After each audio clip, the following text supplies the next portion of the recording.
పరిశుద్ధుడా, మహోన్నతుడా, జీవాధిపతి, కృపగల దేవ, కరుణగల రాజా, మీ బంగారు పాదములకు కృతజ్ఞతలు, వేలాది కోట్లాది స్తుతి స్తోత్రాలు ప్రభా.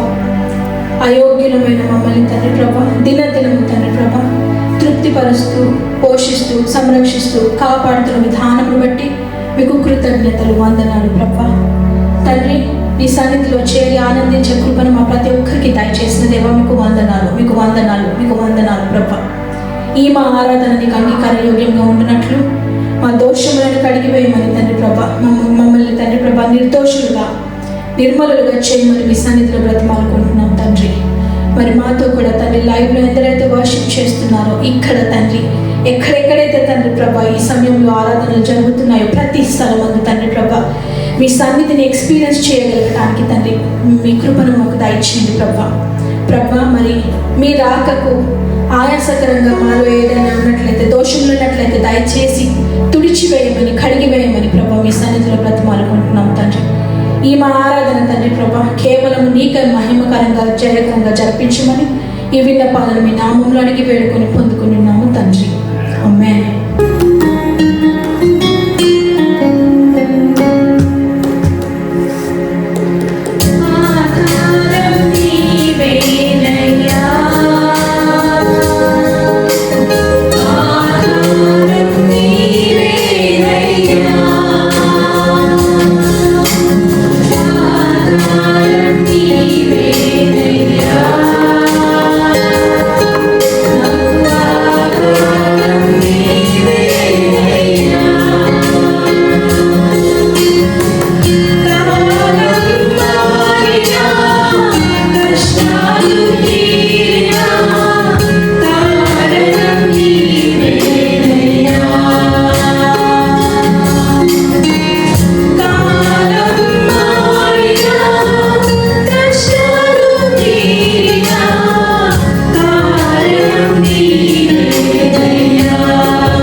ప్రభా, ఆయన ఆ లోకం చేరేదాకా తండ్రి ప్రభా, మా గమ్యం మీరే, మా గురి మీరే తండ్రి ప్రభా. ప్రభా, నిన్ను పట్టుకొని, నీ చేయి పట్టుకొని తండ్రి నడిచే కృపని మాకు దయచేయండి తండ్రి. అనేక మార్లు పడిపోయినను తండ్రి ప్రభా, మమ్మల్ని లేవనెత్తినావు తండ్రి. మీకు వందనాలు ప్రభా, మీకు కృతజ్ఞతలు ప్రభా. ఆధారమైన నిన్ను విడిచి ప్రభా, అనవసరమైన విషయంలో వెనుక పాకులాడుతున్నాం తండ్రి. అనవసరమైన వాటిపైన తండ్రి దృష్టి ఉంచున్నాము తండ్రి. దయతో మమ్మల్ని క్షమించండి తండ్రి ప్రభా.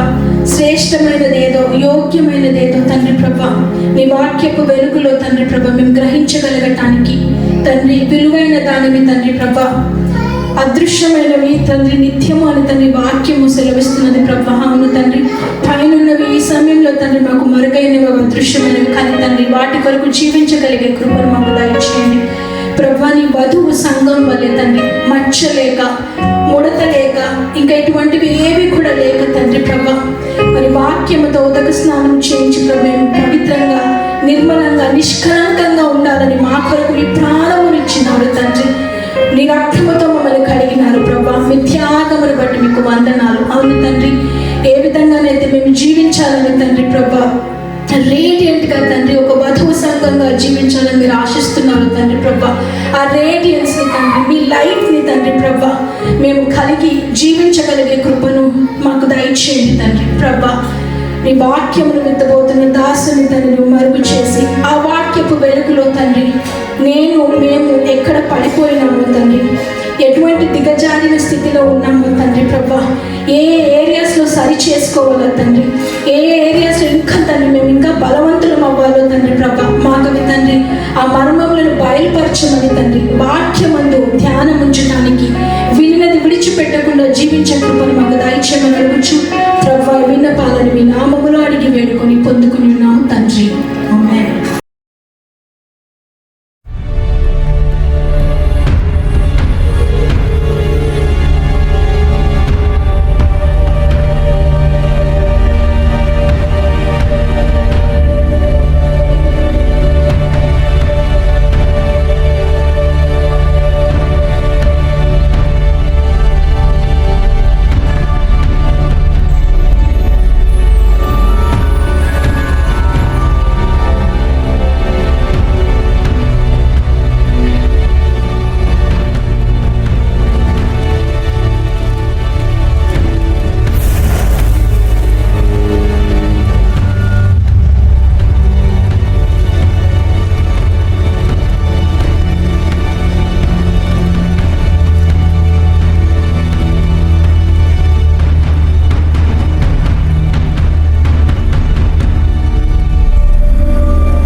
ప్రథమం అనే సిరీస్ని ఆరంభించి మనం కొనసాగిస్తున్నాం. 2000 సంవత్సరాల క్రితం ప్రభువైన యేసు చెప్పినటువంటి అద్భుతమైనటువంటి మాట, నీ పూర్ణ హృదయంతోనూ, నీ పూర్ణ ఆత్మతోనూ, పూర్ణ వివేకంతోనూ, నీ పూర్ణ బలముతోనూ నీ దేవుడైన ప్రభువును ప్రేమింపగలము. సో మనం దీన్ని గ్రేట్ కమాండ్మెంట్ అని చెప్పి పిలుస్తాం కదా. ఆజ్ఞ అన్నింటిలో కల్లా ఉన్నతమైనటువంటి ఆజ్ఞ కదా. సో మనం ఆల్రెడీ పూర్ణ ఆత్మతో మరి పూర్ణ హృదయంతో అనేటటువంటి విషయాలు మాట్లాడుతున్నాం. ఈరోజు మరి దేవుణ్ణి పూర్ణ వివేకముతో, పూర్ణ మనస్సుతో ఎలా ప్రేమించాలో మనం నేర్చుకుందాం. ఎందుకంటే దేవుని యొక్క మానవ మనస్సు యొక్క దేవుని సృష్టి ఉంది సార్. దేవుడు సృజించేటటువంటి విధానము, ఆయన యొక్క సృజనాత్మకత ఎంతో అద్భుతం అన్నమాట. అది మనం అర్థం చేసుకోవాలంటే it's Magnum of us. It's చాలా ఉన్నతమైనటువంటి, చాలా గొప్పది అన్నమాట. సో ఈ మనస్సు గురించి, అంటే ఈ బ్రెయిన్ గురించి మనం ఒకసారి అవగాహన చేసుకోవాలంటే 2 హెమిస్ఫియర్స్ ఉన్నాయంట ఈ బ్రెయిన్స్. కొంతమంది మీలో సైన్స్ చదువుకున్నటువంటి వాళ్ళకి బాగా అర్థమవుతుందని చెప్పి బాగా వినండి, ట్రై టు అండర్స్టాండ్ దిస్.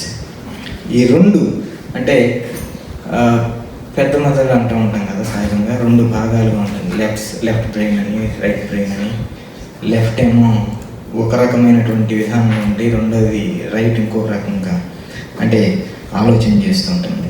ఒకటేమో క్రియేటివిటీ, ఇంకొకటేమో మరి లాజికల్గా ఆలోచన చేసేటటువంటి మనస్సు. ఆ బ్రెయిన్ దేవుడు మనకు ఇచ్చాడు.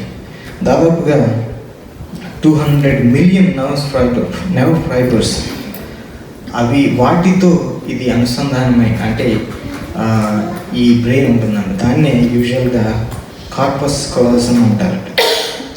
సో ఒకవేళ ఇక్కడ ఉన్నటువంటి స్త్రీలందరూ కనుక if you want to know, ladies, all the ladies, you have 40% more connections between 2 hemispheres than men.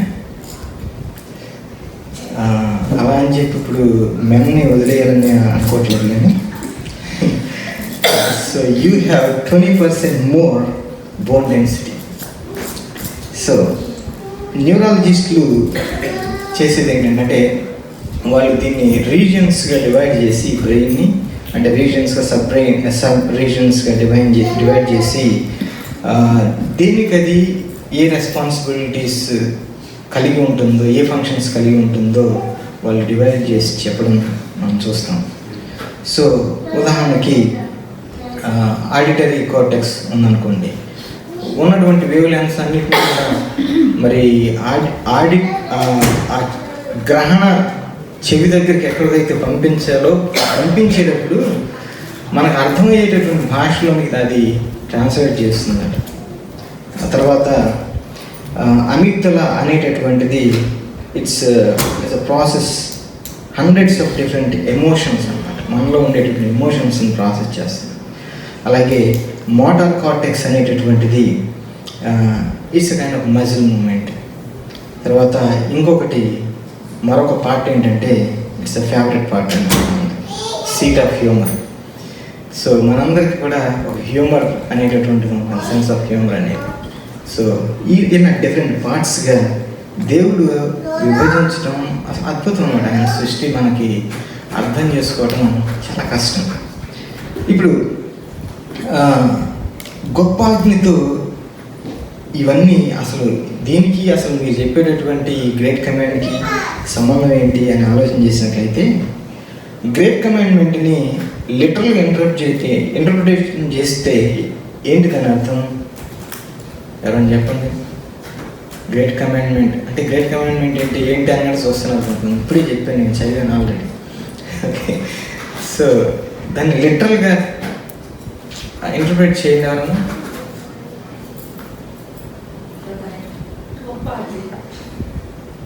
Interpret చేయండి అది ఆ మాటని. అదే పూర్ణ ఆత్మతో, పూర్ణ హృదయంతో, పూర్ణ వివేకముతో, నీ పూర్ణ బలముతో నీ దేవుడైన ప్రభువుని ప్రేమించాలి అంటే ఏంటి దాని అర్థం? సింపుల్గా we have to love God with everything. లిటరల్గా ట్రాన్స్లేట్ చేస్తే విత్ ఎవ్రీథింగ్, ప్రతి మనం కలిగి ఉన్నటువంటి ప్రతి దానితో కూడా all that we have we need to love our Lord God. ఆమేన్. సో అది literal translation. It's not good enough to love God అంటే పార్షియల్గా లవ్ చేయడం దేవుడికి నచ్చదు.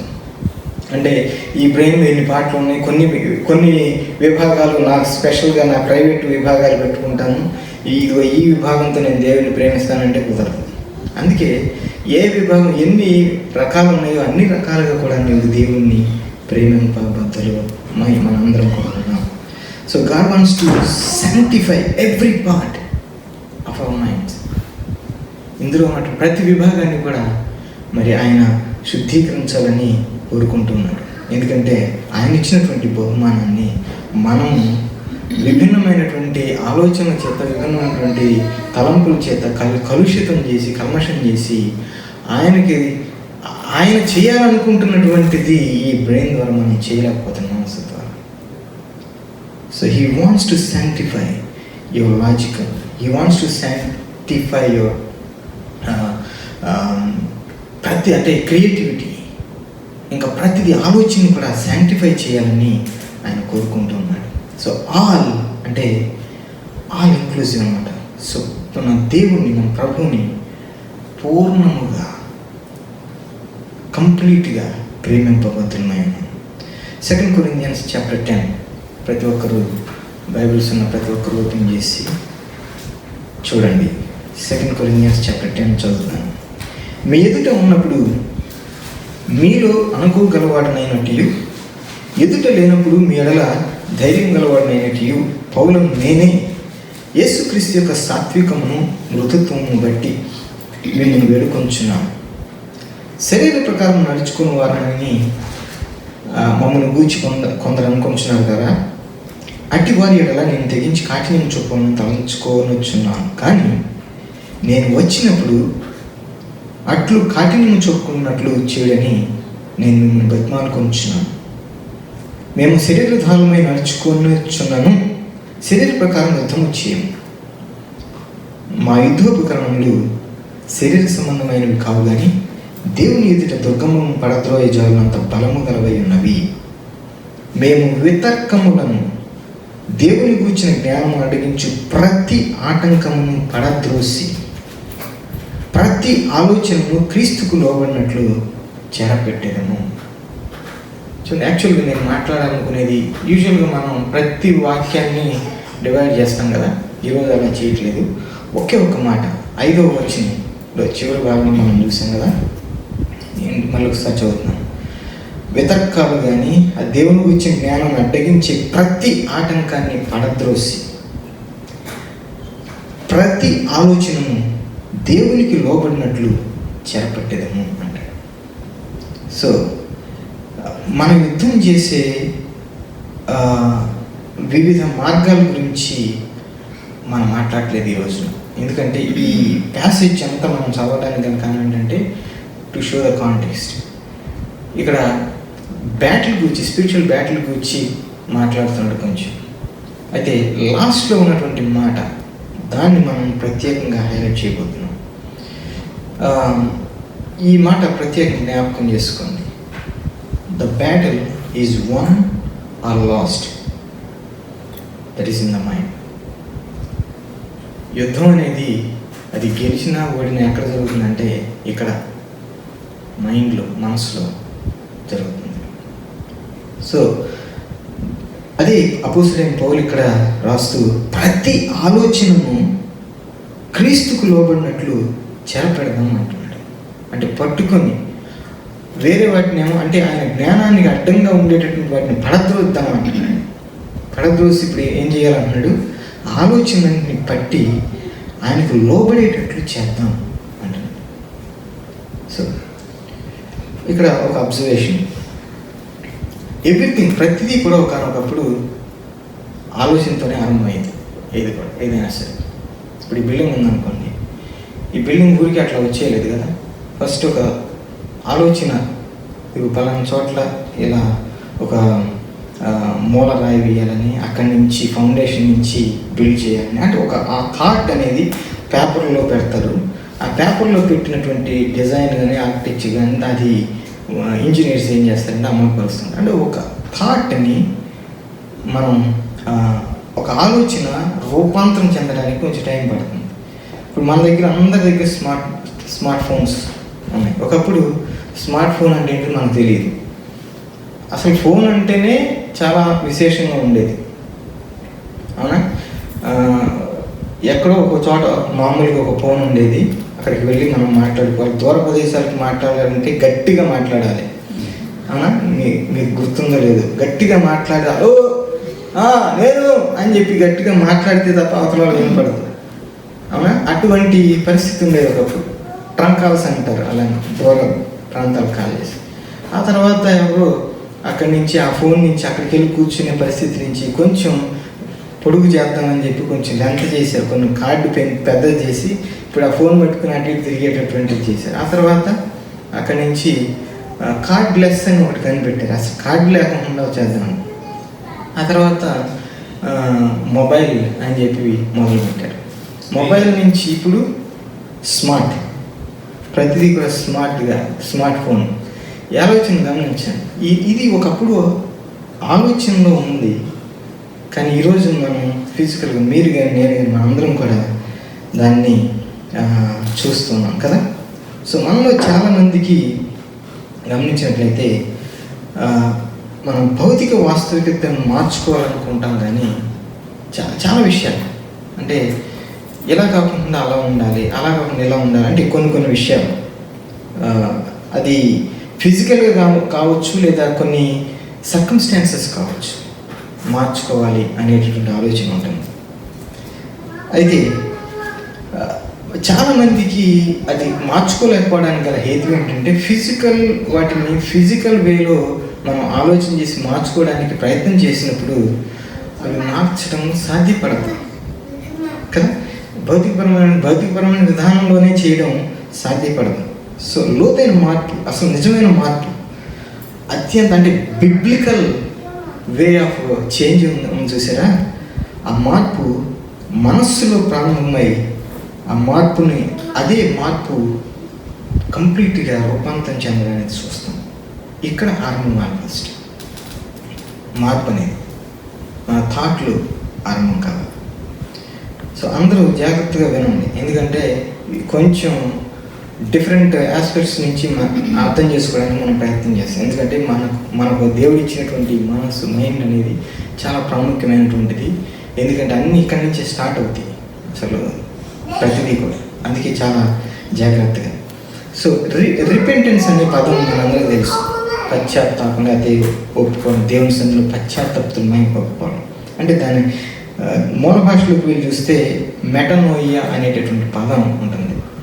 మెటనోయియా, మెటా అంటే చేంజ్, మార్పు, నోయియా అంటే మైండ్ అన్నమాట, మనసు మార్చుకోవడం. అంటే రిపెంటెన్స్ అంటే ఏంటి, మరో మాటలో చెప్పాలంటే మనసు మార్చుకో అంటే పశ్చాత్తాపంతో నేను ఇంతకుముందు ఇట్లా ఉన్నాను, అట్లా కాదు ఇప్పుడు ఇట్లా అని ట్యూన్ అప్ చేసుకోవడం అనమాట.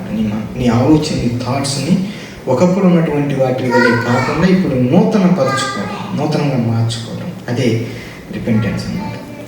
సో ఇక్కడ ఒక డేంజర్ ఏంటంటే మనందరికీ డ్రింకింగ్ అలవాటు లేదు, కానీ మనందరికీ థింకింగ్ అలవాటు ఉంది. తీవ్రంగా ఆలోచన చేసే అలవాటు ఉందా? పదే అది డ్రింకింగ్ కంటే దారుణమైనటువంటిది. చెప్తున్నాను, నోట్ చేసుకొని. తాగుబోతుల కంటే, లేకపోతే త్రాగుడు కంటే ఇది మహాభయంకరమైనటువంటి. ఎందుకంటే తాగుడు నీ శరీరాన్నే క్షీణదశకు చేస్తుంది, కానీ థింకింగ్ హ్యాబిట్ ఉంది చూసారా, ఆ హ్యాబిట్ చాలా దారుణమైనది అన్నమాట. నేను సజీవంగా నిన్ను నాశనానికి దారితీస్తుంది, మరో మాటలు చెప్పాలంటే. సో చాలా జాగ్రత్తగా మనం ఆలోచన చేసుకోవాలి. చాలా సందర్భాల్లో ఈరోజు మీరు స్ట్రగుల్ అయ్యే వ్యసనం మాత్రమే కాదు, కానీ పౌలు గారు ఏమంటారంటే ఈ స్ట్రగుల్, దీన్ని బలమైన కోట అంటే ఒక స్ట్రాంగ్ హోల్డ్ అంటాడు.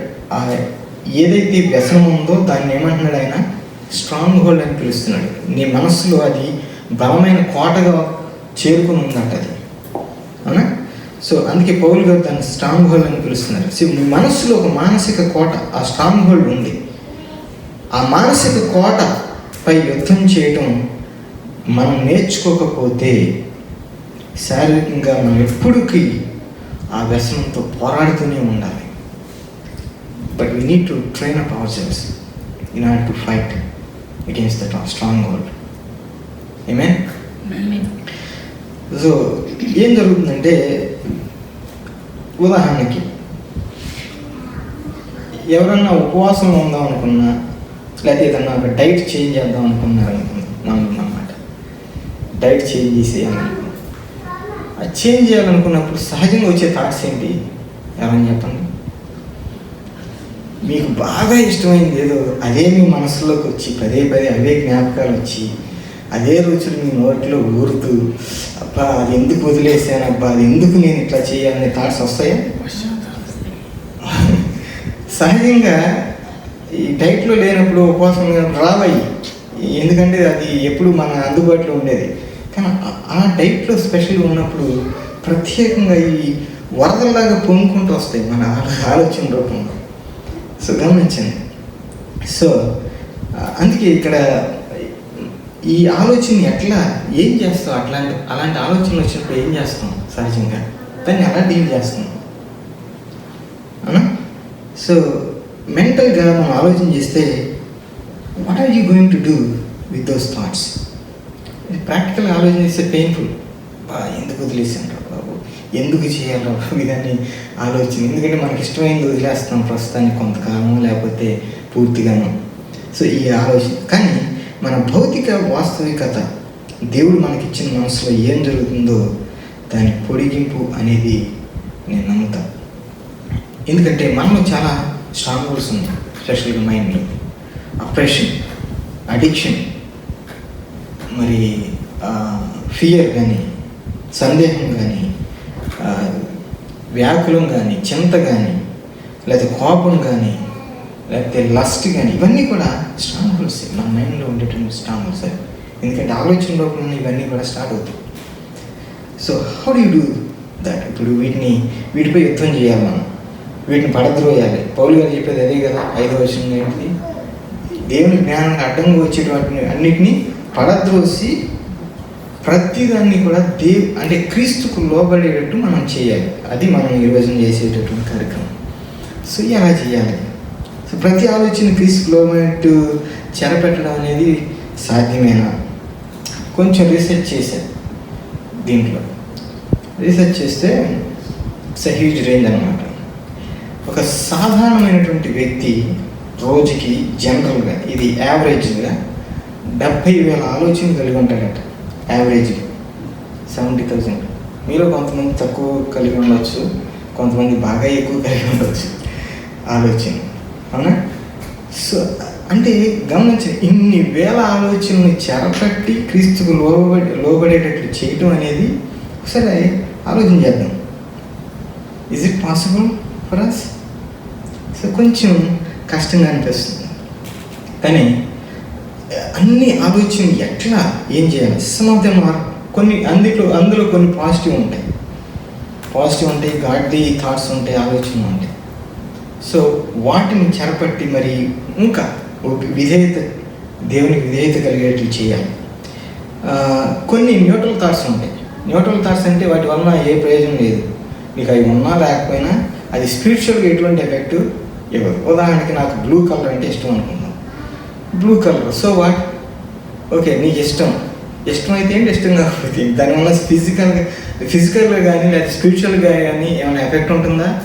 ఉండదు. అంటే కొన్ని న్యూట్రల్ థాట్స్ ఉంటాయి, వాటి వలన ఎటువంటి ఎఫెక్ట్ ఉండదు. కానీ కొన్ని థాట్స్ ఉంటాయి, ఆ థాట్స్ చాలా డేంజరస్ అన్నమాట. అవి నార్మల్గా సింపుల్గానే కనిపిస్తాయి, కానీ అవి నీ జీవితాన్ని పూర్తిగా ప్రభావితం చేసేటటువంటి ఆలోచనలు అవి ఆలోచిస్తూ ఉంటావు. ఒక్కోసారి ఆలోచన ప్రపంచంలోకి వెళ్తే వెనక్కి తీసుకురావడం చాలా కష్టం కొంతమంది. వెనక ఒక ఆయన అనేవాడు, ఆలోచన మందిరం అనేవాళ్ళు కొంతమంది. దేనో తెలుసా? Rest room. అక్కడికి వెళ్తే ఆ ఆలోచన మందిరంలోకి వెళ్తే వెనక్కి రావడం చాలా కష్టం అండి జనాలు. సరే, ఏదేమైనా గమనించండి. అంటే ఒక్కొక్కరికి ఒక్కొక్క ప్లేస్. కొంతమంది అన్నీ షట్ డౌన్ చేసుకుని అలాగే కూర్చుంటారు సోఫాలో, ఇలా చూస్తూనే ఉంటారు, కానీ ఇక్కడ ఉండరు వాళ్ళు, ఆలోచిస్తూనే ఉంటారు. వాళ్ళు ఇంట్లో వాళ్ళు పలకరిస్తున్నా కానీ అన్నట్టు అంటారు, కానీ వాళ్ళ ఆలోచనలో నుంచి వాళ్ళు మాత్రం బయటికి రావడం కష్టం. కొంతమంది బాత్రూంలో అట్లానే ఉండి అందులో నుంచి బయటికి రాకుండా అదే ఆలోచన మందిరంలో లోపలికి వెళ్ళిపోయి ఎన్నో ప్రపంచాలు తిరిగేస్తూ వస్తూ ఉంటారు. సో గమనించండి, ఇవి చాలా డేంజర్ మరి. ఇలాంటి థాట్స్ అన్ని మనం చెరపెట్టి క్రీస్తుకు లోబడేట్టు చేయడం అనేది ఎంతవరకు సాధ్యం? సో మనకి గమనించండి, మంచి ఆలోచనల కంటే దైవికమైన ఆలోచనలు చాలా ప్రాముఖ్యమైనవి. మనకి చాలామంది చాలా మంచి ఆలోచన ఇస్తారు. 1 good idea is better than 1000 good ideas. అవునా? చాలామంది ఇచ్చే ఎన్ని వేల ఆలోచనలు, మంచి ఆలోచనల కంటే కూడా ఒక్క దైవికమైన ఆలోచన, ఆ దైవికమైన ఆలోచన ఎలా వస్తుంది? దేవునితో అనుబంధం కలిగినప్పుడు దైవికమైన ఆలోచన మనకు వస్తాయి. దేవునితో అనుబంధం లేనప్పుడు నీకు దైవికమైన ఆలోచన వస్తుందా? రాదు. సో అందుకే it's very important to have 1 good idea then 1000 good ideas. So అందుకే ఇక్కడ గమనించినట్లయితే దేవుడు మనకేం చేస్తాడు, మనకి దేవునితో అనుసంధానమైనప్పుడు ఆయన మనతో మాట్లాడేటటువంటి విధానం అద్భుతం అన్నమాట. So spirit to spirit, mind to mind. So he can put God idea in our minds and you need to take it captive. When God gives that idea, you need to take that idea into captive and make it to obedient to Christ. క్రీస్తుకు లోబడేటట్లుగా మనం చేయాలి. ఎందుకంటే చాలాసార్లు దేవుడు ఆలోచన ఇచ్చినప్పుడు ఇది మనకున్న వేల ఆలోచనలో ఒకటి అనుకుంటాం. గమనించి అదే పొరపాటు అనమాట. ఏది మంచి ఆలోచన, ఏది దైవికమైన ఆలోచనను గుర్తించకపోతే చాలా ఈ ఒరవడిలో నీకున్నటువంటి ఆలోచన ఒరవడం చూసారా, వాటిలో ఇది కూడా కొట్టుకుపోయే ప్రమాదం ఉంది. అందుకే you need to take captive that idea, God idea, and make it to obedient to Christ. So మీకు కానీ నాకు కానీ ఎన్నో స్టోరీస్ ఉన్నాయి, ఎన్నో కళలు, ఎన్నో ఆలోచనలు, ఎన్నో ఇంప్రెషన్స్. వాటన్నిటిని కూడా ఏం చేయాలంటే మనం చెరపెట్టి క్రీస్తుకు లోబడేటట్లు, వాస్తవం దాల్చేటట్లుగా మనం చేసుకుందాం. So we're going to focus on that place where the battle is won or lost. That place అంటే ఏంటిది? మనస్సు. చూడండి, మీరు ఒక ఆలోచన చెరపెట్టి క్రీస్తుకు లోబడినట్లు ఎలా చేయాలనేది ఇక్కడ ప్రశ్న. ప్రాథమికంగా మనం చూసేటటువంటి విషయం, చూడబోయే విషయం ఏంటంటే, ఈ విషయాలు నేను చెప్పబోయే విషయాలు చాలా సింపుల్ విషయాలు, చాలా బేసిక్ థింగ్, ప్రైమరీ థింగ్స్ అన్నమాట. ఇవి చాలాసార్లు మీరు మాట్లాడారు కదా అనుకోవచ్చు, కానీ మీరు ఆలోచించడం ఇది ఒక న్యూ వేలో థింక్ చేయడానికి ఉపయోగపడతాయని నేను ఆశిస్తున్నాను. చూడండి, ఫస్ట్ కీస్, 3 keys నేను ఇద్దాం అనుకుంటున్నాను. ఇందులో మొట్టమొదటి కీ ఏంటంటే reading the Bible. Reading the Bible పోయిన మెసేజ్లో కూడా చెప్పారు, ప్రతి మెసేజ్లో రీడింగ్ ద బైబిల్ అని చెప్తున్నారు. ఎస్, ఎందుకు చెప్తున్నానంటే అది అంత ఇంపార్టెంట్. బైబిల్ పఠనం అనేది అంత ప్రాముఖ్యమైనటువంటిది. ఇట్స్ వెరీ గుడ్ ఐడియా అన్నమాట. We don't want to be a church that producing spiritual codependence. మీకు లాస్ట్ వీక్ ఎంతమంది సిస్టర్ శారా సాక్ష్యం చెప్తే అబ్జర్వ్ చేశారు నాకు తెలియదు, కానీ వారం అంతా కూడా దేవుని యొక్క వాక్యాన్ని పఠనం చేస్తూ ఒక విషయంలో ఒక వాక్యాన్ని ధ్యానం చేస్తూ ఉన్నానని చెప్పారు. అంటే వాక్యాన్ని ధ్యానం చేయడం, గమనించండి, ఇక్కడ స్టడీకి రీడింగ్కి డిఫరెన్స్ ఉంది, అవునా? అది వెళ్దాం అక్కడికి. సో ఆ సిస్టర్ చెప్పింది ఏంటంటే, ఎవ్రీడే దేవునితో మమేకమై ఆ వాక్యాన్ని పఠనం చేస్తూ, అధ్యయనం చేస్తూ, మరి దేవునికి మరింత ఆ సామీప్యతలో ఉన్నట్లుగా తన యొక్క అనుభూతుల్ని పంచుకున్నారు. అంటే మనం దేవుని వాక్యం పఠించేటప్పుడు ఎట్లా చేయాలంటే, ఇట్స్ నాట్ జస్ట్ ఏదో క్యాజువల్గా చదవటం కాదు. దేవుని యొక్క వాక్యాన్ని అద్భుతంగా మనం పఠించాలి. నేను దేవుని వాక్యాన్ని పఠించి నాకున్నటువంటి దేవుడు నాకు ఇచ్చిన సామర్థ్యం కొద్దీ బోధించడానికి నేను ప్రయత్నం చేస్తున్నాను. అలాగే ఇక్కడ ఉన్నటువంటి ప్రతి ఒక్కరు కూడా ప్రతిరోజు, దేర్ ఇస్ నో హాలిడే. ఫుడ్కి ఏమైనా హాలిడే ఉందా? తినడానికి ఇస్తున్నామా? అది లేనప్పుడు దీనికి ఎందుకు ఇవ్వాలి? ఇవ్వక్కర్లా. So there is no holiday. ప్రతిరోజు కూడా మరి బైబిల్ పఠనం అనేది రెగ్యులర్గా చేస్తూ ఉండాలి. ఎందుకు ఈ మాట చెప్తున్నానంటే, నేను వ్యక్తిగతంగా పర్సనల్ లైఫ్లో నా పిల్లలకి చిన్న వయసులో నుంచి వారికి స్పెషల్గా బైబిల్ నేర్పించడం ఇట్లా నేను చేయలే. అంటే ఎక్కువగా నా వ్యవహారాలు, నా పనుల్లో బిజీ ఉండేవాను. అంటే క్యాంప్స్కి వెళ్ళడం, వేరే క్యాంప్స్, లేకపోతే స్టూడెంట్స్ని తీసుకుని సువార్త గాస్పెల్స్ అన్నీ మళ్ళీ పరిచయంలోనే ఉన్నాను.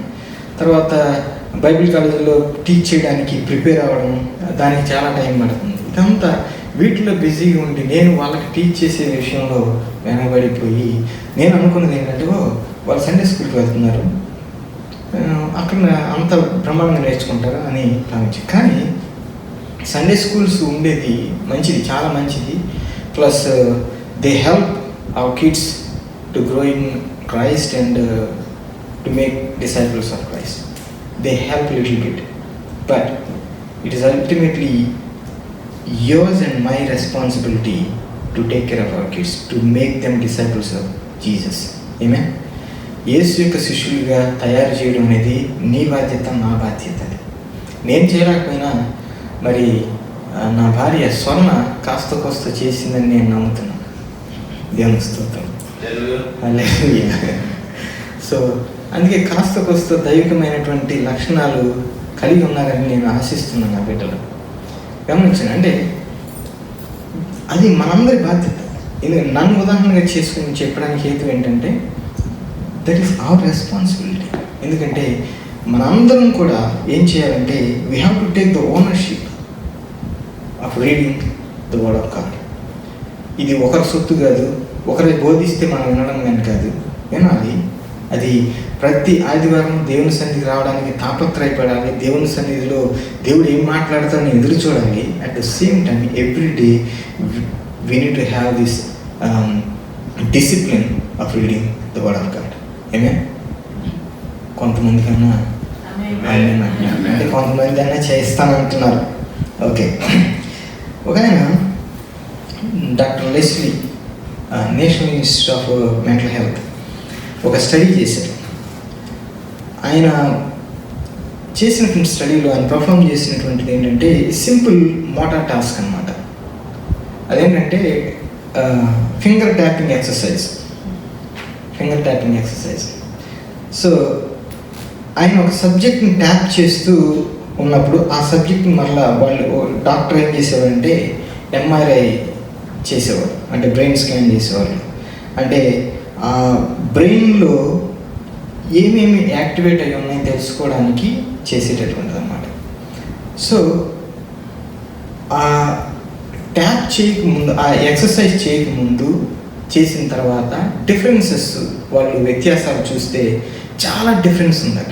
ఎందుకంటే ఆయన చేసినటువంటి స్టడీలో దాదాపు 4 weeks డైలీ ట్యాపింగ్ చేయటం, 4 weeks తర్వాత మరలా ఎంఆర్ఐ స్కాన్ చూసిన తర్వాత వాళ్ళు అబ్జర్వ్ చేసిందంటే ఏంటంటే ఈ మోటార్ కార్టెక్స్, బ్రెయిన్లో ఉన్న మోటార్ కార్టెక్స్ ఏం చేస్తుందంటే it involve in that task, అది ఎక్స్పాండ్ అవుతుందండి. అది ఎలా జరుగుతుంది ఏంటని నన్ను అడగమాక. నేను న్యూరాలజిస్ట్ని కాదు, నా తండ్రి నా ఇంటి వారు ఎవరు న్యూరాలజిస్ట్ని కాదు, కానీ that is the study that I read. Okay, so expand అవుతుందండి. చూడండి, simple tapping exercise that began to change the mind. అంటే కాన్ఫిగరేషన్ అనేది చేంజ్ అవుతుంది, అండ్ మైండ్ కాన్ఫిగర్ చేస్తుంది. ఇంతకీ what am I talking about here? దీన్ని ఒకసారి ఒక వాక్యంతో పోలుస్తాం. రోమియోలు రాసిన పత్రిక 12:2 ఒక మాటను చూస్తాం.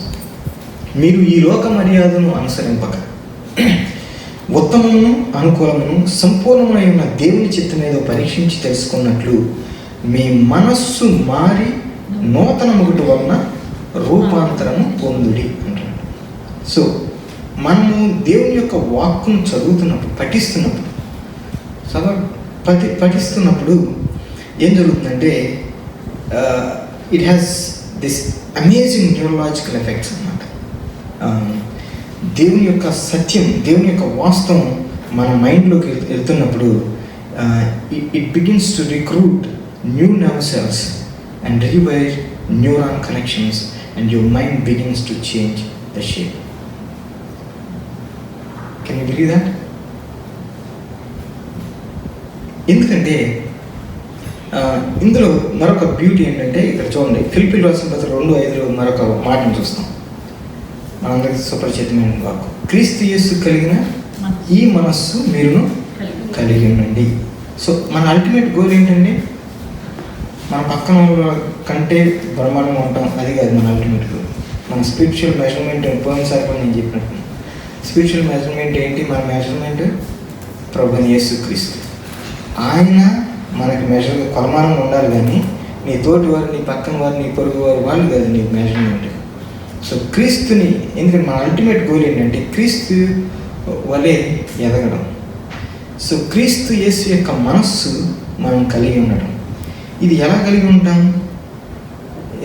చూడండి, ఇన్ని రీజియన్స్ ఉన్నాయి కదా మనది, regions, sub regions, every part of our brain. ఇదంతా ఎలా సాధ్యమవుతుంది అని ఆలోచన చేస్తే, how does that happen? It happens as we begin to read the word of God. So ఆది యందు వాక్యం ఉండేను, వాక్యము దేవుని యొద్ద ఉండేను, వాక్యమే వాక్రూపి అయినటువంటి దేవుని అనుదినం మనం ఏం చేస్తున్నాము? భుజించినప్పుడు, పఠించినప్పుడు, ఆపోషణ పోసుకున్నప్పుడు అది ఏమవుతుందంటే మరి మన మనస్సు మారి రూపాంతరం పొందుతుందట. అవునా? అందరు ఇక్కడే ఉన్నారా? కొంచెం సైన్స్ అవి కలుస్తున్నాయి, పర్లేదు, అందరు ఇక్కడే ఉన్నారు. ఓకే, ఇంకొక picture, let me give one more picture. Bible చదివేటప్పుడు ఒక ఆలోచన ఉంటుంది. అదేంటంటే, ఓకే, టైం పెట్టుకుంటారు, 5 నిమిషాలు 10 నిమిషాల్లో నేను ముగించాలి, నా టాస్క్ ఇది, నేను దేవుని వాక్యానికి ఇచ్చే టాస్క్ అరగంట అనుకుంటాను కొంతమంది. అంటే నువ్వు టైం మెషిన్ పెట్టుకుని ఇదిగో దీని ప్రకారం నేను చేసి ఒక 5 నిమిషాలు అయిపోయిన ప్రభావ, ఇదిగో నీ వాక్యాన్ని చదివేశాను, ఐఎమ్ గుడ్ టు గో అని చెప్పి వెళ్ళిపోయావు అనుకో, నీకు ఎక్కేది లేదు, నువ్వు అన్వయించుకునేది లేదు, నువ్వు ప్రతిరోజు ఆలోచించినట్టుగా ఆలోచిస్తావు, ప్రతిరోజు చేసినట్టుగానే నువ్వు జీవిస్తావు, ఎటువంటి మార్పు కూడా నీలో ఉండదు. అవునా? ఎప్పుడు ఈ టైం పెట్టుకుని ఎంతే అనేది పెట్టుకున్నప్పుడు. సో అందుకే మన గోల్ ఏమై ఉండాలంటే, not even to accumulate the knowledge. కొంతమంది బైబిల్ చదువుతారు, ఎందుకు? దైవ జ్ఞానం పొందుకోవాలి, దీనివల్ల నేను ఇంకొకరితో మాట్లాడాలి, ఇంకొకరిని నేను ఎదిరించాలంటే వాక్యంతో, వాళ్ళు బ్రహ్మాండంగా వాక్యాలు మాట్లాడితే నోటి నుంచి వాక్యాలు రాలుతానే, వాళ్ళతో నేను మాట్లాడాలంటే నేను జ్ఞానం నేను కలిగి ఉండాలనే ఆలోచనతో నువ్వు చదవద్దు. దానివల్ల ఎటువంటి ప్రయోజనం లేదు. ఎందుకంటే వాళ్ళకు కూడా ఎంతవరకు ప్రయోజనం ఉందో నాకు తెలియదు, గమనించండి. సో వాస్తవానికి మనందరం ఇప్పటికే మన విధేయత స్థాయికి మించినటువంటి విద్యావంతులు.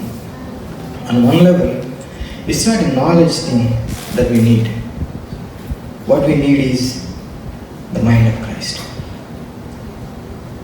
యేసుక్రీస్తు కలిగిన ఈ మనస్సు మీరు కలిగి ఉండండి. అది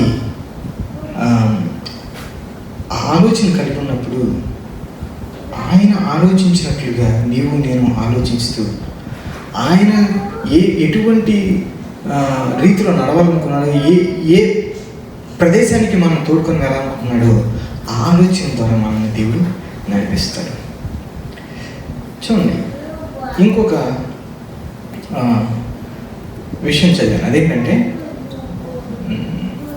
డాక్టర్ గారి పేరు నాకు గుర్తు రావట్లేదు, దాదాపు 1132 ఓపెన్ బ్రెయిన్ సర్జరీస్ చేశారంట ఆయన లైఫ్ టైంలో. 1132. సో ఆయన ఓపెన్ బ్రెయిన్ సర్జరీ ఎలా చేస్తాడంటే, స్కల్ తీసేస్తాడు, బ్రెయిన్ అట్లా ఉంటుంది. మీలో కొంతమంది వినడానికి కూడా ఇష్టపడరు, మీరెవరు భోజనం చేయట్లేదు కాబట్టి ధైర్యంగా ఉండండి, ఏం కాదు. సో స్కల్ తీసేసి ఎవరికైతే సర్జరీ చేస్తున్నాడో వాళ్ళు మెలుగుగానే ఉంటారు, చూస్తూనే ఉంటారు, కాన్వర్స్ చేస్తూ ఉంటారు, ఆయనతో మాట్లాడుతూ ఉంటారు. లోపల బ్రెయిన్లో మాత్రం ఏదో స్పెషల్ అనస్థేషియా ఏదో ఇస్తారు. అక్కడ వరకు ఏ పార్ట్లో చేయాలనుకుంటున్నారో ఆ పార్ట్ వరకు అనస్థేషియా ఇస్తారు. కానీ he can able to talk to doctor అన్నమాట. సో ఆయన అబ్జర్వ్ చేసింది ఏంటంటే, స్పెషల్గా ఆయన ఒక పర్టిక్యులర్ బ్రెయిన్ డిసీజ్ ఉన్నటువంటి వాళ్ళని ఎక్కువ ట్రీట్ చేసేవారు. సో ఆయన అబ్జర్వ్ చేసింది ఏంటంటే, ఎలక్ట్రికల్ కరెంటు మైండ్ని స్టిమ్యులేట్ చేయడానికి యూజ్ చేసినప్పుడు, just small amount of electrical current, tiny అన్నమాట, అది ఒక్కసారి యూజ్ చేసినప్పుడు బ్రెయిన్లో ఉన్నటువంటి ఆ మెమరీ, ఎక్కడో ఉన్నటువంటి మెమరీ, ఎప్పుడో ఉన్నటువంటి మెమరీస్ బయటకు వస్తూ ఉంటాయి. అది స్టిమ్యులేట్ చేసినటువంటి ప్రతిసారి ఇంకా లోతుగా ఉన్నటువంటి మెమరీస్ బయటకు వస్తూ ఉంటాయంట. సో ఈవెన్ ఆయన వారితో మాట్లాడుతూ ఉండేవాడు. ఇగో పలానా అప్పుడు ఇలా జరిగింది, ఇవన్నీ మాట్లాడుతూ ఉండేవాడు. అంటే ఎందుకు ఇవి చెప్తున్నానంటే చాలా సందర్భాల్లో మనం వేగ్గా మాట్లాడతాం, లేకపోతే వేగ్గా కొన్ని థింగ్స్ని చూస్తాం. డీటెయిల్డ్గా చిన్న చిన్న విషయాన్ని మనం విడిచిపెట్టేస్తాం, అది పెద్ద లెక్కలోకి లేవులే అన్నట్లు. కానీ ఇక్కడ గమనించండి, మనం సమస్యలతో బాధపడుతూ ఉంటాం. అదే సమస్యలు ఎప్పుడు పదే ఒకే సమస్యలతో బాధపడతాం, ఒకే ఉచ్చులోకి వెళ్తూ ఉంటాం. ఇప్పుడు గమనించినట్టయితే మీరు అదే సమస్యలు, అవే ఉచ్చులు, అవే ఇష్యూస్ ఉండేవి, కొత్తవి ఏమి ఉండవు. మళ్ళీ ఎందుకు పదే వాటిలోకి మళ్ళీ వెళ్తున్నాం అనేది ఆలోచించేయాలి. కారణం ఏంటంటే కేవలం మనకు పై అవగాహన మాత్రమే ఉంది. డీప్గా అంతరంగంలో లోపల అసలు సమస్య ఏంటనేది ఎవరు కూడా లోపలికి వెళ్ళి డీటెయిల్డ్గా చెక్ చేసేటటువంటి టైం మనకు లేదు ముందు. ఎందుకంటే టైంతో మనం పరిగెడతాము, అంత సమయం వెచ్చించట్లా. అందుకే ఏం జరుగుతుందంటే ఈ పైన ఉండేది కాకోకుండా లోపల అంతరంగం అసలు లోపల ఏముందో ఆ మెమరీలో ట్రేస్ చేసి వాటిని బయటికి తీసుకురావడం అనేది చూసారా, అది చాలా ముఖ్యం. అది ఎప్పుడు జరుగుతుందంటే బైబిల్ చెప్పాలని చేసినప్పుడు. సో ఆయన ఏమంటాడంటే, ఆ డాక్టర్ గారు ప్రతిదీ ఎవరెవరు నేను చెప్తున్నానంటే, నువ్వు ఎప్పుడైనా ఒక పాట విన్నా గతంలో ఎప్పుడన్నా, లేకపోతే ఏదన్నా ఒక పిక్చర్ చూసినా, లేకపోతే ఇంకొకటి ఆయన చెప్పేది ఏంటంటే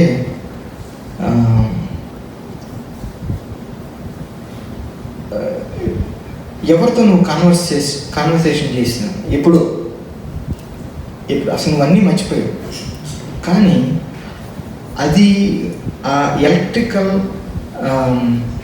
ఇది ఉంది చూసారా, అది స్టిమ్యులేట్ చేసినప్పుడు అవన్నీ బయటకు వస్తుంటాయి. గమనించండి. అంటే మరో మాటలో చెప్పాలంటే ఆయన అనేది ఏంటంటే, నీవు ఫేస్ చేసినటువంటి ప్రతిదీ కూడా నీ మెమరీలో రికార్డ్ అయ్యింది. ఎవ్రీథింగ్, ఒక్క అక్షరము పొల్లు కూడా పోకుండా, ఏ కలరు లేదా ఏది పిక్చర్ మిస్ అవ్వకుండా ప్రతిదీ కూడా మెమరీలో స్టోర్ అయ్యి ఉంది. దాన్ని స్టిమ్యులేట్ చేసి బయటికి తీసుకురా. మీకు తెలుసా, కౌన్సిలర్స్ చేసేది కొన్నిసార్లు ఇలాంటివే చేస్తుంటారు. స్పెషల్గా దానికి ఒక స్పెషల్ థియరీ ఉంది, ఫ్రూడియన్ థియరీ.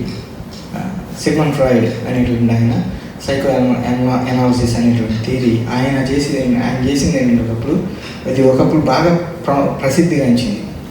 జస్ట్ కౌచ్ మీద పడుకోబెట్టేవాడు, పడుకోవడమే కాదు, వెళ్ళి కౌచ్ మీద పడుకొని వాళ్ళ మెమరీస్ బయట తీసుకురావాలి. అది రోజులు పట్టేది, సంవత్సరాలు పట్టేది ఆ కౌన్సిలింగ్కి. ఇప్పుడు అది లేదు, ఎందుకంటే అంత టైం లేదు, అంత మనీ లేదు జనాల దగ్గర. అందుకే ఆ సిద్ధాంతానికి పెద్దగా ఇది లేదు. కానీ గమనించి ఎందుకు చెప్తున్నానంటే ఈ మాట, memory is an inscription. Already లోపల రాయబడింది, అది ఆల్రెడీ ముద్రించబడింది. So what I'm saying here is, when you read the word, you are inscribing it on the cerebral cortex and is becoming the mind of Christ. ఆమేన్. అందుకే మనం దేవుని యొక్క వాక్యాన్ని మనం పఠించాలి. The only way that you get there is when you read the word of God. That's kind of ఇది ఒక మ్యాక్రో అండర్స్టాండింగ్ అన్నమాట. మరొక వాక్యంలోనికి వెళ్దాం. హెబ్రీయులకు రాసిన పత్రిక 4:12. హెబ్రీయులకు రాసిన పత్రిక 4:12 ఏం చూస్తామంటే, దేవుని వాక్యం సజీవమైనది, బలము గలదు. అంటే దేవుని వాక్యం ఎలాంటిదంట, it's living and it's active. ఆమేన్. సో దేవుని వాక్యం సజీవమైంది, బలం కలిగింది. దట్స్ వై బైబిల్ అనేది అన్ని పుస్తకాలు లాంటిది ఒక పుస్తకం కాదు. ప్రపంచంలో చాలా బుక్స్ ఉన్నాయి, అన్ని బుక్స్లో ఒక పుస్తకం లాంటిదిగా బైబిల్ లేదు. కారణం ఏంటంటే మిగతా అన్నీ కూడా నిర్జీవమైనటువంటి పుస్తకాలు, కానీ బైబిల్ అయితే జీవము కలిగినటువంటి. ఏమే. సో తర్వాత వేల సంవత్సరాల క్రితం, ఎందుకంటే బైబిల్ చదువుతున్నప్పుడు ఏం జరుగుతుందంటే, కొన్ని వేల సంవత్సరాల క్రితం రచయితలను ఇన్స్పైర్ చేసినటువంటి ఆ పరిశుద్ధాత్మ దేవుడి చదువుతున్నటువంటి నిన్ను, నీకు, నాకు ఇప్పుడు ఆయన యొక్క వెలుగును, ఆయన యొక్క కరెక్ట్గా ఎన్లైట్ అయ్యేటట్లుగా ప్రకాశింపజేసి ఆ వాక్కుని మనలో జీవింపజేస్తాడు ఆ దేవుడు. సో అందుకే మనం ఏం చేయాలంటే బైబిల్ పఠనం అనేది ప్రతిరోజు చేయాలి. అంతేకాకుండా తర్వాత ఏమంటున్నాడంటే, రెండంచులు గల ఎటువంటి ఖడ్గము కంటేను వాడిగా ఉండి ప్రాణాత్మలను, కీళ్లను, మూలుగను విభజించున్నంత మట్టుకు దూర్చు హృదయం యొక్క తలంపులను, ఆలోచనను శోధించుచున్నది అంటున్నాడు. చూడండి, ఎందుకు చాలామంది బైబిల్ చదవట్లేదో తెలుసా? ఎందుకు చదవరు? నేను ఎందుకు చదవను నాకు తెలుసు, కానీ మీకేం తెలుసు అనుకుంటున్నారు.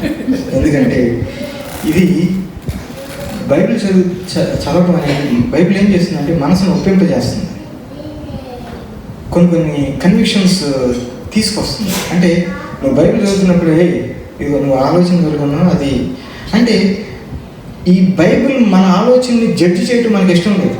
మరో మాట చెప్పాలంటే ఆలోచన జడ్జి చేయకూడదు. నువ్వు జడ్జ్ చేసినప్పుడు నువ్వేం చేస్తావు? ఓకే అని చెప్పి దూరం పెట్టేసి బైబిల్ పఠనాన్ని చేయటం గమనించండి. ఎందుకంటే మన హృదయంలోని ఆలోచన వైఖరిని నిర్ధారించేటటువంటిది, అంటే ఆ జడ్జ్ చేసేది మనకి ఇష్టం లేదు. అందుకే పాపం మనపై ఆధిపత్యం వహించినప్పుడు శత్రువు సాతానుడు ఏం చేస్తూ ఉంటాడంటే బైబిల్ దూరంగా ఉంచుతాడు. కారణం ఏంటి తెలుసా? బైబిల్ వాక్యం కనుక నీలో ఉన్నట్లయితే ఆ సమయంలో నువ్వు వాడిని ఎట్లా ఎదిరించాలో నీకు తెలుస్తుంది. అంటే దేవుని వాక్కు నీకు సహాయం చేస్తుంది ఆ సమయంలో ఎలా కన్ఫ్రంట్ చేయాలో, ఆ సిచ్యుయేషన్ని ఎలా ఎదుర్కోవాలో ఆ సాతాన్ని. ఎందుకంటే ప్రభువారు ఈ లోకంలో జీవించినప్పుడు, వాడి స్వదేశంలో వచ్చిన ప్రభువు చేసింది ఏంటి? దేవుని వాక్యం తీసుకొని వాడిని ఎదిరించినట్లు చూస్తాం. సో అందుకే బైబిల్ని దూరంగా నన్ను ఉంచాలని ప్రయత్నం చేస్తుంటారు. Because that will begin to reveal the thoughts that you need to confront. That's why we just go on about our lives and do our things and there is no change. Because we never stood in front of the word of God long enough. April రాసిన పత్రికలో వాక్యము అర్థం వంటిది అనే మాటను చూస్తాం. ఆ అర్థం ఎదుట, మామూలు అర్థం ఎదుట అయితే గంటలు ఉంచుంటాం, కానీ వాక్యం అనే అర్థం ఎదుట మనం ఉంచుంటున్నామా? నిలబడాల్సినంత సేపు, పఠించాల్సినంత సేపు మనం పఠిస్తున్నామా? గమనించండి. అలా చేసినప్పుడు దేవుడు ఏం చేస్తాడంటే, ఏదో పైన మనకు చూడటం కాదు, అంతరంగంలో ఏం దాగి ఉందో దాన్ని బయటకు తీసుకొచ్చి దాన్ని చూపించి నీకు తేటతెల్లం చేస్తాడు. ఇదిగో ఈ విషయంలో నువ్వు ఇలా ఉన్నావు అనేటటువంటిది గమనించండి. సో దేవుని వాక్యం మనం విభజించడానికి బదులుగా మనం దేవుని వాక్యాన్ని విభజిస్తూ ఉంటాం. అర్థమవుతుందా? అంటే చాలా సందర్భాల్లో ఏం చేస్తామంటే ప్రతి ఒక్కరూ దేవుని వాక్యాన్ని మాట్లాడాలని ప్రయత్నం చేస్తుంటారు. అంటే ఎవ్రీవన్ న్యూ, ఎందుకంటే ప్రతి ఒక్కరు చదవగలరు, ప్రతి ఒక్కరు ధ్యానం చేయగలరు, ప్రతి ఒక్కరు ఎలా విభజించాలో ప్రతి ఒక్కరికి తెలుసు దేవుని వాక్యం. అంటే ప్రతి ఒక్కరు దేవుని వాక్యం విభజించడం ప్రాముఖ్యంగా ఎంచుకున్నారు అనుకోండి. దేవుని వాక్యం మనం విభజించడం ఎప్పుడు సమయం ఇస్తున్నాం? ఎందుకంటే మేకింగ్ సెన్స్ అందరికి ఇక్కడ ఉన్నారా? ఎందుకంటే we need to allow the word of God to dissect us. మనం విభజించేటట్లుగా దేవుని వాక్యానికి మనం అనుమతి ఇవ్వాలి, అంతేగాని మనం దేవుని వాక్యాన్ని విభజించడం కాదు. సో లేకపోతే ఏమవుతుందంటే అసలు ఏం తప్పు, ఏం చేస్తున్నావు అనేది ఐడెంటిఫికేషన్ కూడా నేను కోల్పోతాం. అందుకే the process of taking thoughts captive and making them obedient to Christ, it begins by reading the word of God. Amen. Second key, ప్రార్థన. అబ్బాయి ఇది కూడా ఎన్నిసార్లు చెప్పారు మీరు? ఎస్, ఇది కూడా చాలా ప్రాముఖ్యమైనది. గమనించండి, ఇది మరో ప్రాముఖ్యమైనటువంటి కీ అన్నమాట. సో మనకి చాలా విభిన్నమైన పద్ధతులు ఉన్నాయి దేవునితో మాట్లాడేటువంటి పద్ధతులు కదా. మీలో ఎంతమందికి ఇట్లాంటి అనుభవాలు ఉన్నాయో ఒకసారి చెక్ చేసుకోండి. నువ్వు ప్రార్థన చేస్తున్నావు, ప్రార్థన చేసినప్పుడు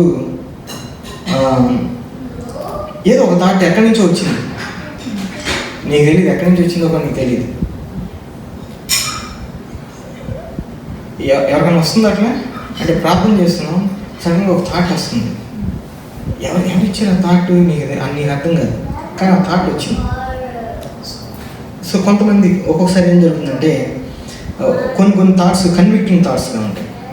కన్విక్షన్ అంటే ప్రార్థన చేస్తున్నావు, ఏదో ఒక విషయం గురించి కన్విక్షన్ వచ్చి, ఓ ఎస్ ఆ విషయం నేను డీల్ చేయాలి అనేటటువంటి కన్విక్షన్ అనేది నీలోకి వస్తుంది. తర్వాత ఇంకొక థాట్ ఎట్లా ఉంటుందంటే అది అంటే నేను ఎప్పటి నుంచో వదిలేసినటువంటి థాట్ని దేవుడు మరలా రిజరెక్ట్ చేస్తున్నాడే, అంటే నేను మర్చిపోయాను అసలు దాని గురించి. మళ్ళీ దేవుడు తీసుకొచ్చి ఆ థాట్ని మళ్ళీ నాకు చూపిస్తాను. అంటే ప్రార్థన చేస్తున్నప్పుడు ఏం జరుగుతుంది అని గమనించండి, ఎన్ని విషయాలు జరుగుతున్నాయి. సో వాటిని రిజరెక్ట్ చేసి దేవుడు ఏం చేస్తాడంటే, ఇదిగో నువ్వు ఒకప్పుడు ఎప్పుడో కొన్ని సంవత్సరాల క్రితం ప్రార్థన చేసి నువ్వు మర్చిపోయినట్టున్నావు అని చెప్పి మళ్ళీ ఆ థాట్ని నీకు బయటకు తీసుకొచ్చి దేవుడు చూపిస్తాడు. సో దాని గురించి మనం ఆలోచించాలి. సో ప్రియజనులు, ఎందుకు ఈ మాటలను చెప్తున్నానంటే, చూడండి, కొరింథీయులకు రాసిన పత్రికలో ఒక మాటను చూస్తాం, 2:10. ఆ ఆత్మ అన్నిటినీ దేవుని మర్మములను కూడా పరిశోధించుచున్నాడు అనే మాటను చూస్తాం. ఎవరు? పరిశుద్ధాత్ముడు దేవుని యొక్క మర్మాలన్నింటినీ కూడా పరిశోధిస్తున్నాడట. అంటే డీప్గా ఉన్నటువంటి థాట్స్ ఇవన్నీ బయటికి రావాలంటే ఎలా సాధ్యమవుతుంది? అది ప్రార్థన ద్వారా సాధ్యమవుతుంది. సో పైన ఉన్నటువంటి సర్ఫేస్లో ఉన్నటువంటివి నీకు అర్థమవుతాయి. జనరిక్గా ప్రార్థన ప్రతి ఒక్కరం చేస్తాం, ప్రభువా నా పాపాలు క్షమించు. ఏం పాపాలు? ఏమైనా చెప్తావా ఎప్పుడన్నా? ఊరికే అయ్యా నేను పాపినయ్యా నన్ను క్షమించు. ఏం పాపి నువ్వు? ఏం చేసావు? ఏం పాపం చేసావు? ఒప్పుకో అని చెప్పి దేవుడు ఎదురు చూస్తూ ఉంటే నువ్వు మాత్రం జనరిక్గా నేను పాపి అని సింపుల్గా అయిపోతుంది. గమనించండి, అసలు ప్రార్థన అలానే భాషలో ఉన్నటువంటి మూల భాషలో ఉన్నటువంటి భావం ఏంటంటే it's a kind of hunting idea అనమాట. హంటింగ్ ఐడియా అంటే ఉదాహరణకి మన ఇంట్లో ఏదైనా ఎలుకలు వస్తే ఏం చేస్తారు? ఎలుకలు ఉన్నాయనుకోండి, ఏం చేస్తారు? ఎలుకల ముందు పెడతారు. వెనకటి రోజులు అయితే ట్రాప్ అని పెట్టేవాళ్ళు, బోన్లు పెట్టేవాళ్ళు. ఇప్పుడేమో మన గరాజుల్లో పెడతాం, కొన్ని ట్రాప్లు పెడతాం. పాములు వస్తాయేమో, పురుగులు వస్తాయి, వస్తాయేమో కొన్ని ట్రాప్లు పెడతాం. ట్రాప్ అంటే ట్రాపింగ్ ఏం చేస్తుంది? ఆ ట్రాప్ ఏం చేస్తుంది? పట్టుకుంటుంది. సో ప్రార్థన అనేటటువంటిది ఇట్స్ కైండ్ ఆఫ్ ట్రాప్ అన్నమాట. ఏం ట్రాప్ అంటే ఇది? ఏం ట్రాప్ గురించి మాట్లాడుతున్నావు అంటే, నువ్వు ప్రార్థన చేస్తున్నప్పుడు ఏం చేస్తున్నావు? నీ బ్రెయిన్ దగ్గర, నీ మనసుకి ఒక ట్రాప్ని పెడుతున్నావు. ఏ ఆలోచన పెడితే ఆలోచన నీ లోపలికి రాకోకుండా ఈ ట్రాప్ ఏం చేస్తుందంటే అది లాక్కుంటుంది. అది లాక్కుని నీకు కావలసినటువంటి దైవికమైనటువంటి ఆలోచనలు నీ మనసులోనికి వెళ్ళేటట్లుగా చేస్తుంది. So if you don't pray, you don't have the trap. నీకు ట్రాప్ లేకపోతే you are vulnerable to all kinds of thoughts. అందుకే నీకు ఇక ఆలోచనకు అంతే లేదు, నీ ఆలోచనకి కారణం you don't have the trap. So ఇంకొక విషయం ఏంటంటే, దేవుడు ఎన్నో అవకాశాలు ఇస్తూ ఉంటాడు కదా. ఎవ్రీడే, ప్రతిరోజు కూడా ఆపర్చునిటీ ఇస్తాడు. నువ్వు ఎటువైపు తిరిగిన అవకాశాలు ఉంటాయి. ఏం అవకాశాలు అండి అంటే, at least to love somebody, to encourage somebody, to support somebody. ఎవరు వేదంలో ఉన్నారు, ఫోన్ కాల్ చేసి వాళ్ళతో మాట్లాడడం, బాధల్లో ఉన్నారు మాట్లాడడం, లేకపోతే ఎవరు పట్టించుకోవట్లేదు వాళ్ళ దగ్గరికి వెళ్ళి ఆ హక్కును తెచ్చుకోవడం, ప్రోత్సాహపరచడం, ఇలాంటివన్నీ అవకాశాలేనా? దేవుడు నీకు నాకు ఇచ్చేటటువంటి గొప్ప అవకాశాలు. అలాగే మనకున్నటువంటి ఫెయిత్ని మరొకరితో షేర్ చేసుకునే అవకాశం, ఇవన్నీ కూడా దేవుడు ఇచ్చేటటువంటి అవకాశాలే. కానీ ఎంతవరకు మనం వినియోగపరచుకుంటున్నాం? సో ప్రార్థన చేస్తున్నప్పుడు ఈ ప్రార్థన ఏం చేస్తుందంటే, ఇట్స్ సచ్ ఏ ట్రాప్ అన్నమాట. ట్రాప్ పెట్టి ఏ ఆలోచన పెడితే ఆలోచన ఏవి పెడితే లోపలికి వెళ్ళకుండా అడ్డపరుస్తుంది. గమనించండి, అవకాశం మనల్ని ఆశ్చర్యపరుస్తుంది. మీరు ఎప్పుడైనా గమనించారు లేదు? అవకాశాలు ఆశ్చర్యపరుస్తాయి తెలుసా? Opportunities always causes stammering. So ఎవరున్నారో నాకు గుర్తులేదు, కానీ ఒక ఆయన ఒక భక్తుడు ఒక మాట అంటారు, heaven is full of answers to prayer for which we never bother to ask. పరలోకం నిండా ప్రార్థన జవాబులు అట్లా ఉన్నాయంట. ఎందుకంటే మనం ఎప్పుడు కూడా అవి అడగటానికి టైం కూడా లేదు మనకి. వాటన్నిటికీ ఆన్సర్స్ అక్కడ దేవుడు పొందుపరిచి ఉంచాడంట. ఇన్ ద సేమ్ సెన్స్ మనలో కొంతమంది ఇంకా సింపుల్ ప్యాటర్న్స్లోనే ఉంటూ సెల్ఫ్ డిస్ట్రక్టివ్గా వారిని నాశనం చేసుకుంటూ ఉన్నటువంటి వారు ఉన్నారు. కారణం ఏంటంటే you didn't set the trap right. అందుకే ఇంకా అదే థాట్స్, అవి ఆలోచనతో దేవుని సన్నిధిలో నువ్వు ఎదగలేకపోతున్నావు. ఇంకొక విషయం, రెన్యూయింగ్ మైండ్ అంటే let your mind B renewed అంటే కంప్యూటర్ భాషలో మాట్లాడుకుంటే ఇట్స్ డౌన్లోడింగ్ ద స్క్రిప్చర్ అన్నమాట. అంటే కంప్యూటర్ని అప్గ్రేడ్ చేయాలంటే ఏం చేస్తుంటారు? యూ హ్యావ్ టు డౌన్లోడ్, వాడికి పంపించేది నువ్వు డౌన్లోడ్ చేసుకున్నప్పుడు యూజువల్ కంప్యూటర్ ఏమవుతుంది, అప్గ్రేడ్ అయ్యి వాడు ఇచ్చేటటువంటి ప్రతి ఫంక్షన్ యూజ్ చేసుకోవడానికి ఉపయోగపడుతుంది, అవునా? సో మన మైండ్లోకి ఈ స్క్రిప్చర్స్ని డౌన్లోడ్ చేసుకుంటూ ఉన్నప్పుడు మనం ఏం చేస్తామంటే అప్గ్రేడ్ చేస్తున్నాం. మన మైండ్ని ఏం చేస్తున్నాం? రూపాంతరపరుస్తున్నాం, మార్పు చేయిస్తున్నాం, అప్గ్రేడ్ చేస్తున్నాం. So what does the scripture have to say about this అని చూసినట్లయితే some of you have the wrong mental settings. ఇప్పుడు కంప్యూటర్లో కొన్ని సెట్టింగ్స్, చిన్న సెట్టింగ్స్ చేంజ్ చేస్తే కంప్యూటర్ బ్రహ్మాండంగా పనిచేస్తుంది. ఒక్క చిన్న సెట్టింగ్ ప్రాబ్లం వలన అసలు హ్యాంగ్ అవడము లేకపోతే ఏదో జరుగుతూ ఉంటుంది కంప్యూటర్లో. అలాగే ఈ సిస్టమ్ ఉంది చూసారా, ఈ సిస్టము హ్యాంగ్ అవ్వకుండా, ఇది హ్యాంగ్ అవ్వదు, ఇప్పుడు అవుతుంది. హ్యాంగ్ అవ్వకుండా తర్వాత ఖరాబ్ కాకుండా ఉండాలంటే we need to download the scripture every day, every time we need upload. అంటే అప్గ్రేడెడ్గా ఉండాలి మనం. అట్ ద సేమ్ టైం మనం ప్రార్థన అనేటువంటి ట్రాప్ని సెట్ చేసుకొని మనం ముందుకు కొనసాగాలి. దేవునికి మేము కలుగుగా ఏమేన్ కొన్ని సెట్టింగ్స్ చూద్దాం. రోమిలకు రాసిన పత్రిక 8:5 శరీరానుసారులు శరీర విషయముల మీద మనస్సునంతురు అనే మాటను చూస్తాం. సో గమనించండి, శరీరానుసారులు శరీర విషయాల మీద మనసు ఉంచుతారంట. ఎన్నిసార్లు మనం మనకిష్టమైనటువంటి ఆలోచనలోనే ఎక్కువ సమయం గడుపుతున్నాం? ఒకసారి ఆలోచించండి. ఏమిటా ఇష్టమైన ఆలోచన?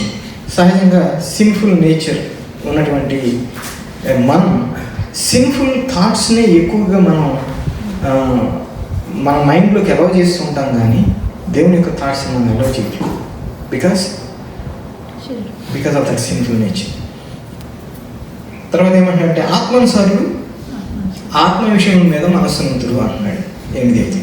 So the only way you can live in that level is to be in prayer, ప్రార్థన ఉండడం. Because prayers where God begins to get our minds set. అక్కడే సెట్ చేస్తాడు. నీలో ఉన్నటువంటి ఆ థాట్ ఏదైతే ఉందో దాన్ని ఆయన తిరిగి సెట్ చేసేటటువంటి స్థలం అది. కొలస్సీయులకు రాసిన పత్రిక 3:2లో మనం చూస్తాం, పైన వాటి మీదనే కానీ భూసంబంధమైన వాటి మీద మనసు పెట్టుకొనకుడి అంటాడు. అంటే మన మనసు దేని మీద పెడుతున్నాం? అక్కడ ఇక్కడ మీరు పర్సంటేజ్ డివైడ్ చేసి జెన్యూన్గా క్యాల్కులేట్ చేసి చూడండి ఒకసారి. ఈ రోజు ఇంటికి వెళ్ళి ఎక్కువ మీ మనసు దేని మీద ఉంచుతున్నారు అనేది, ఎంత పర్సంటేజ్, ఎంత ఎక్కువ టైం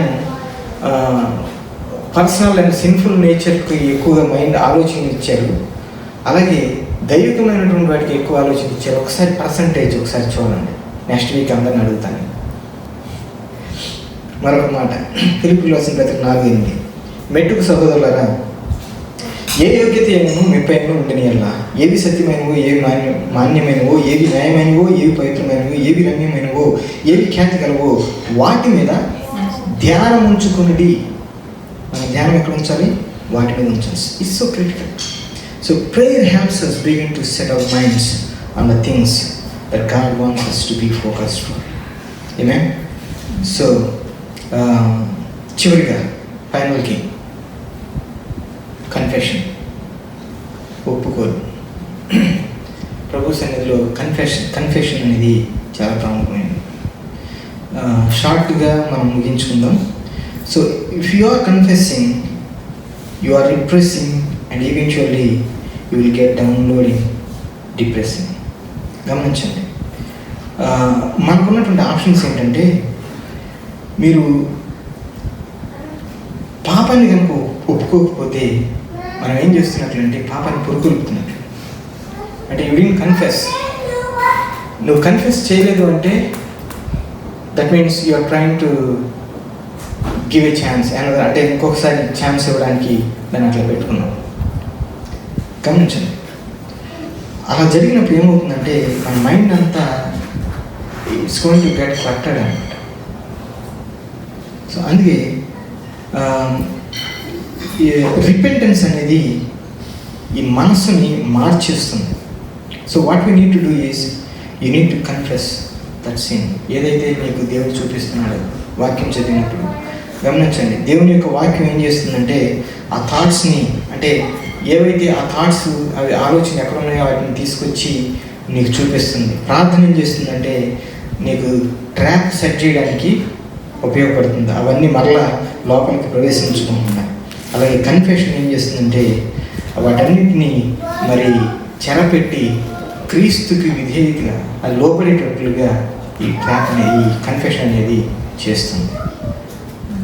గమనించండి ప్రియమిత్రులు, మన పాపములను మనం ఒప్పుకొని,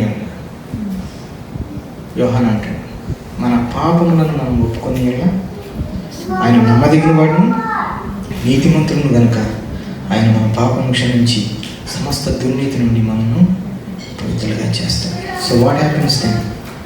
God doesn't just forgive and forget. ఇంకా డీప్గా ఇంటర్నల్గా ఆయన చేసేది ఏంటంటే నీ మనస్సుని ప్యూరిఫై చేస్తాడు, నీ ఆలోచనని ప్యూరిఫై చేస్తాడు.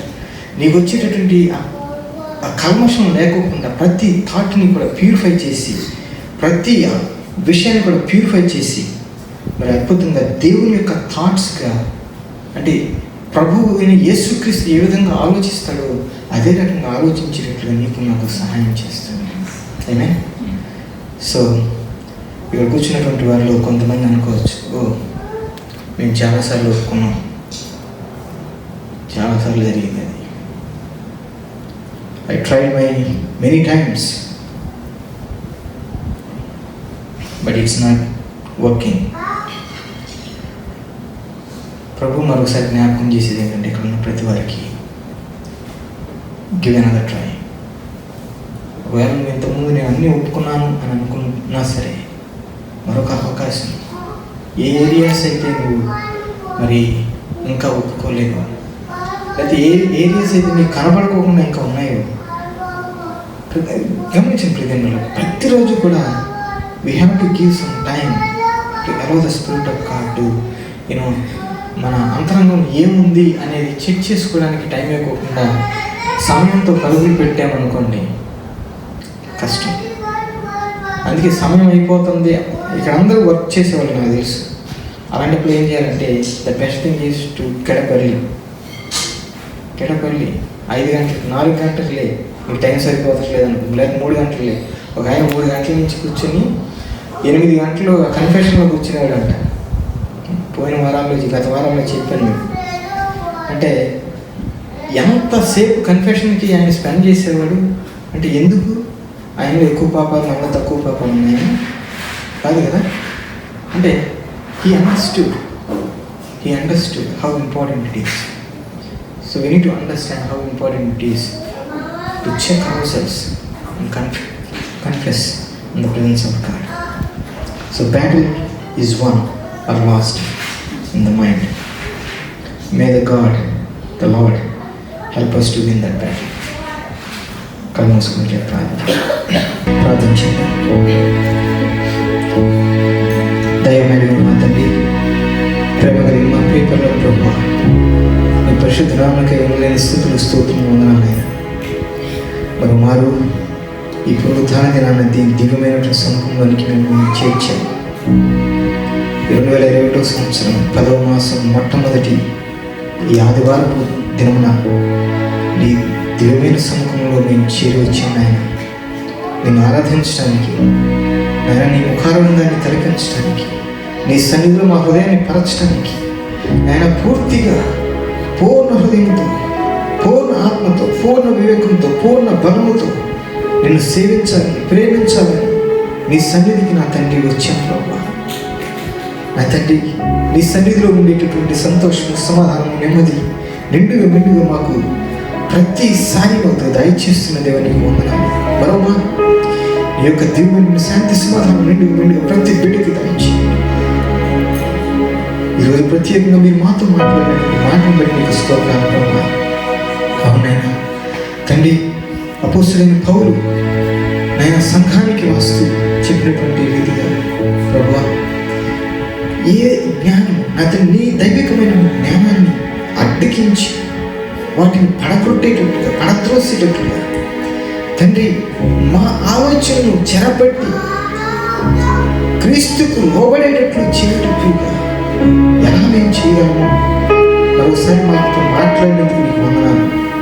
ప్రతిదినము బైబిల్ పఠనం చేస్తూ, ప్రతిరోజు ప్రార్థనలో గడుపుతూ, ప్రతిరోజు నా తండ్రి మా మదిలో, మా హృదయలో ఉన్నటువంటి వాటిని ఒప్పుకొని విడిచిపెట్టేటటువంటి వారుగా ఉండడానికి నాయన, క్రీస్తు యేసు కలిగిన మనస్సుని మేము కలిగి ఉండడానికి సహాయం చేయండి. ఇక్కడ కూడి వచ్చిన బిడ్డలు కొంతమంది నాయన నీ సన్నిధిలో వారు ఒప్పుకుంటున్నారు, వారు చూడగలుగుతున్నారు. కొన్ని ఆలోచనలు వారి స్వాధీనంలో లేవు, కొన్ని తలంపులు వారి స్వాధీనంలో లేవు. నాయన, నీ సహాయం కొరకు ప్రార్థిస్తూ ఉన్నారు. దయతో వారిని దర్శించాలి.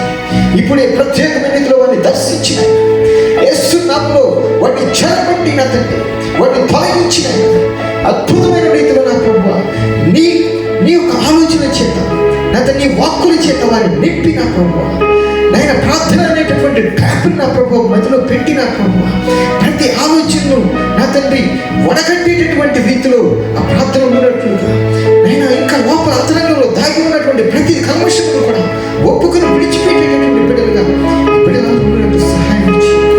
నీ దివ్యమైన హస్తాన్ని బిడ్డలపై చాచండి, ప్రత్యేకంగా దర్శించి ఎంతకు ముందున్నట్లుగా ఈ బిడ్డలు జీవించకుండా ఒక నవీనత్వాన్ని కలిగి ఉండడానికి మీరు సహాయం చేయండి. నూతన మనస్సును, నూతన ఆత్మను ఆయన బిడ్డలు కలుగు చేయండి ప్రభు. రూపాంతరపరచండి ప్రభు. నీ వాక్కుల చేత ఆయన మరింతగా బలపరిచి, స్థిరపరిచి నీ కృపను వర్ధిల్ల చేయండి. ప్రతి బిడ్డను దర్శించమని, ఇక్కడ కూడి వచ్చిన ప్రతి బిడ్డలు, వీళ్ళ బిడ్డలందరినీ కూడా ప్రత్యేకంగా దర్శించండి. ప్రతి బిడ్డ కూడా చూచుకోగలిగేటట్లు, ఆలోచన సరిచేర్చుకునేటట్లు, ఆలోచన నా తండ్రి మరి వాటికి ట్రాప్ పెట్టుకునేటట్లుగా మీరే సహాయం చేసి ప్రతి బిడ్డని నా తండ్రి నీ యొక్క హస్తంలో భద్రపరచున్నారు.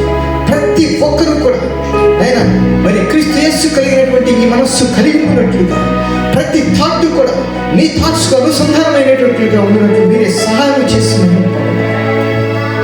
మహిమ ప్రభావం మీకే చేయిస్తాం. యేసు శ్రేష్ఠ ప్రార్థించి వేడుకుంటున్నాను తండ్రి. ఆమేన్.